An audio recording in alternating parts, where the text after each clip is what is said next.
Hi praise the lord. నేను మీ Anand. Welcome to the scripture together YouTube channel. ఈరోజు మనము ప్రకటన గ్రంథము 2వ అధ్యాయాన్ని కలిసి చదువుకుందాము. మీ దగ్గర బైబిల్స్ ఉన్నట్లయితే దయచేసి వాటిని తెరిచి చదవండి. ఒకవేళ లేనట్లయితే స్క్రీన్ మీదే వాక్యం వస్తుంది, దాన్ని చూసి అయినా చదవాల్సిందిగా కోరుచున్నాను. ఎఫెసులో ఉన్న సంఘపు దూతకు ఈలాగు వ్రాయుము. 7 నక్షత్రములు తన కుడి చేత పట్టుకొని 7 దీపస్తంభముల మధ్య సంచరించువాడు చెప్పు సంగతులేమనగా, నీ క్రియలను, నీ కష్టమును, నీ సహనమును నేను ఎరుగుదును.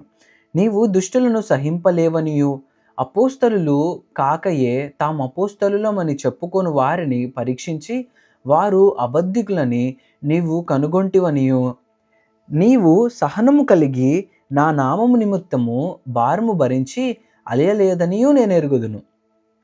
ఆయనను మొదట నీకుండిన ప్రేమను నీవు వదిలితివని నేను నీ మీద తప్పు ఒకటి మోపవలసి ఉన్నది. నీవు ఏ స్థితిలో నుండి పడితివో అది జ్ఞాపకము చేసుకొని మారుమనసు పొంది ఆ మొదటి క్రియలను చేయము. అట్లు చేసి నీవు మారుమనసు పొందితేనే సరి. లేనిడలా నేను నీ యొద్దకు వచ్చి నీ దీపస్తంభమును దాని చోట నుండి తీసివేతును. అయితే ఈ ఒకటి నీలో ఉన్నది, నీ కొలాయితుల కొరకు నీవు ద్వేషించుచున్నావు, నేను కూడా వీటిని ద్వేషించుచున్నాను. చెవిగలవాడు ఆత్మ సంగములతో చెప్పుచున్న మాట వినుగాక. జయించు వానికి దేవుని పరదైసులో ఉన్న జీవవృక్ష ఫలములు భుజింపనెత్తును. స్ముర్ణలో ఉన్న సంఘపు దూతకు ఈలాగు వ్రాయము. మొదటివాడును కడపటివాడునై యుండి మృతుడై మరలా బ్రతికినవాడు చెప్పు సంగతులేవనగా, నీ శ్రమను దరిద్రతను నేను ఎరుగుదును, అయినను నీవు ధనవంతుడవే. తాము యూదులమని చెప్పుకొనుచు యూదుల కాక సాతాను సమాజపు వారి వలన నీకు కలుగు దూషణ నేను ఎరుగుదును. నీవు పొందబోవు శ్రమలకు భయపడకుము. ఇదిగో, మీరు శోధింపబడినట్లు అపవాది మీలో కొందరిని చెరలో వేయింపబోచున్నాడు. 10 దినములు శ్రమ కలుగును. మరణము వరకు నమ్మకంగా ఉండుము, నేను నీకు జీవ కిరీటం ఇచ్చేదను.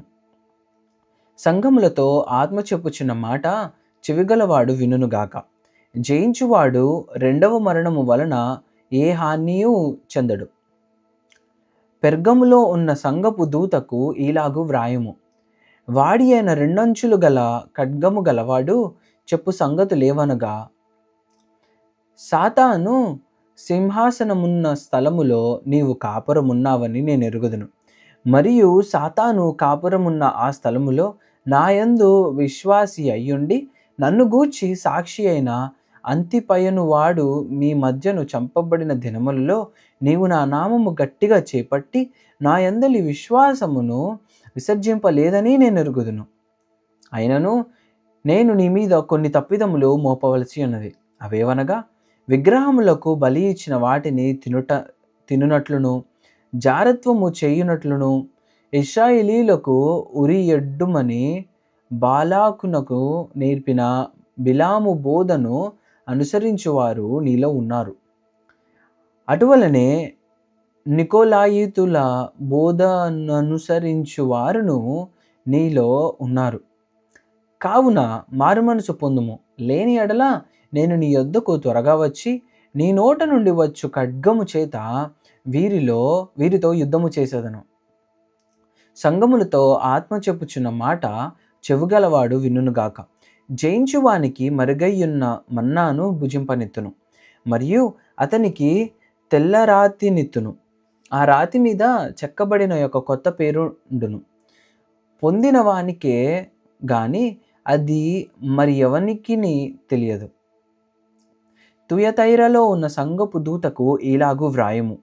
అగ్నిజ్వాల వంటి కన్నులను, అపరంజిని పోలిన పాదములను గల దేవుని కుమారుడు చెప్పు సంగతులేవనగా, నీ క్రియలను, నీ ప్రేమను, నీ విశ్వాసమును, నీ పరిచర్యను, నీ సహనమును నేను ఎరుగుదును. నీ మొదటి క్రియల కన్నా నీ కడపటి క్రియలు మరి ఎక్కువైనవని ఎరుగుదును. అయినను నీ మీద తప్పు ఒకటి నేను మోపవలసి ఉన్నది. ఏమనగా, తాను ప్రవక్తినని చెప్పుకొనుచున్న యెజబెలను స్త్రీని నీవు ఉండనిచ్చుచున్నావు.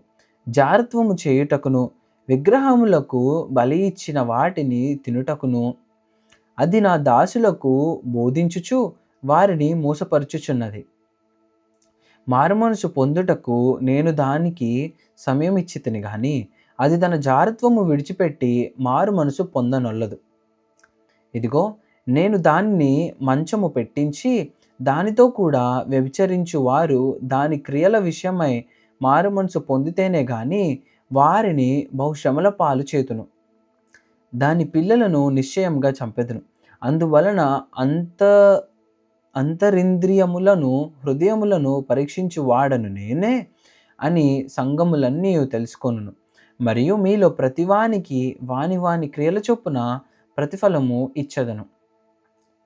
అయితే తుయతైరలో కడమవారైన మీతో అనగా ఈ బోధను అంగీకరింపక సాతాను యొక్క గూఢమైన సంగతులను ఎరుగమని చెప్పుకుని వారందరితో నేను చెప్పుచున్నదేమనగా, మీ పైని మరి ఏ భారమును పెట్టను.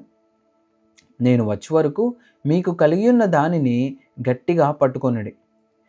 నేను నా తండ్రి వలన అధికారము పొందినట్లు జయించుచు అంతము వరకు నా క్రియలు జాగ్రత్తగా చేయువానికి జనుల మీద అధికారము ఇచ్చెదను. అతడు ఇనుపదండముతో వారిని ఏలును. వారు కుమ్మరవాని పాత్రల వలె పగులగొట్టబడుదురు. మరియు అతనికి వేకువ చుక్కను ఇచ్చెదను. సంఘములతో ఆత్మ చెప్పుచున్న మాట చెవిగలవాడు వినుగాక. దేవుడిచ్చిన వాక్యము దీవించును గాక. ఆమెన్.